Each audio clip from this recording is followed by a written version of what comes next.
Hello my dear disable, मैं Raju sir. उम्मीद करते हैं कि आप मेरे बात को ध्यान से सुन रहे होंगे।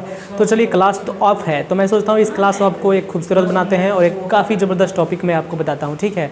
तो आज पहली बार मैंने वीडियो शूटिंग कर रहा हूँ, तो सोच रहा हूँ कि मतलब आपको एक ऐसा टॉपिक बताऊँ जो मतलब प्रीवियस क्लास में जो पढ़ाया वहाँ से आगे हो पाए। अब रेगुलर वीडियो बनाएंगे, ठीक है।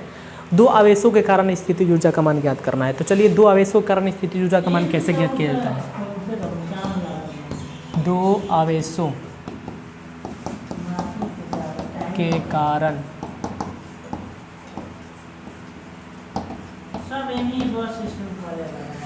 दो आवेशों के कारण स्थितिज ऊर्जा का मान निकालना है। तो कैसे निकालेंगे? सबसे पहले मान लेते हैं कि Q1 और Q2 दो आवेश हैं, एक दूसरे से कितने दूरी पर हैं बताइए? r दूरी पर स्थित है। Q1 Q2 दो आवेश है, एक दूसरे से r दूरी पर स्थित है। तो मैंने आपको ये टॉपिक बता चुका हूँ कि अगर Q1 आवेश से r दूरी पर मतलब विभव का मान क्या होगा, तो V इक्वल टू हो जाएगा 1/4 पाई एप्सिलॉन 0 Q1/r हो जाएगा।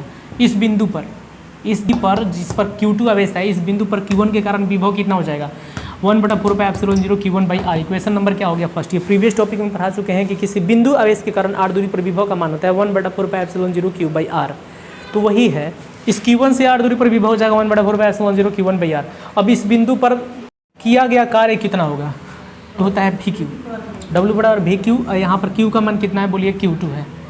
तो भी विभवांतर के अधीन किसी आवेश को एक स्थान से दूसरे स्थान तक ले जाने में किया गया कार्य कितना होता है? W बराबर VQ। तो यहाँ पर P बिंदु पर मतलब मुझे कार्य निकालना है, तो VQ2 हो जाएगा। तो V का मान यहाँ से पेस्ट कर दीजिए, 1/4 पाई एप्सिलॉन 0 हो जाएगा, Q1/r हो जाएगा। अब यहाँ पे देख सकते हैं कि आप क्या है, बोलिए Q2 है। तो लिख सकते हैं W को ही स्थितिज ऊर्जा बोला जाता है। तो U इक्वल टू हो जाएगा 1/4 पाई एप्सिलॉन 0 Q1 Q2/r हो गया।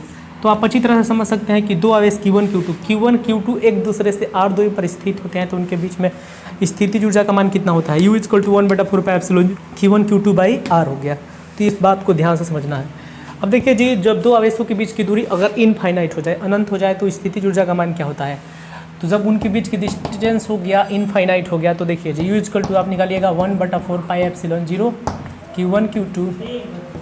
अब भाई r का मान कहाँ पर रखिए? r का मान यहाँ पर देखिए इनफाइनाइट रखिएगा, ठीक है। तो U इक्वल टू 1/इनफाइनाइट का मान 0 हो जाएगा। तो स्थितिज ऊर्जा का मान क्या होता है? जब दो आवेश एक दूसरे से अनंत दूरी पर स्थित, तो उनकी स्थितिज ऊर्जा का मान होता है 0 जूल। याद रखिए इस बात को। और दो आवेश Q1 Q2 एक दूसरे से r दूरी पर स्थित होता है, तो उनके बीच में स्थितिज ऊर्जा का मान होता है 1/4 पाई एप्सिलॉन 0 Q1 Q2/r होता है। इस टॉपिक को अच्छी तरह से लिख लीजिएगा। दो आवेशों के कारण स्थितिज ऊर्जा का मान इतना होता है। Okay, thank you. उम्मीद करते हैं कि आपको ये वीडियो अच्छा लगा होगा। अच्छा लगा होगा तो वीडियो को शेयर कीजिए और चैनल को सब्सक्राइब कीजिए। Okay, thank you.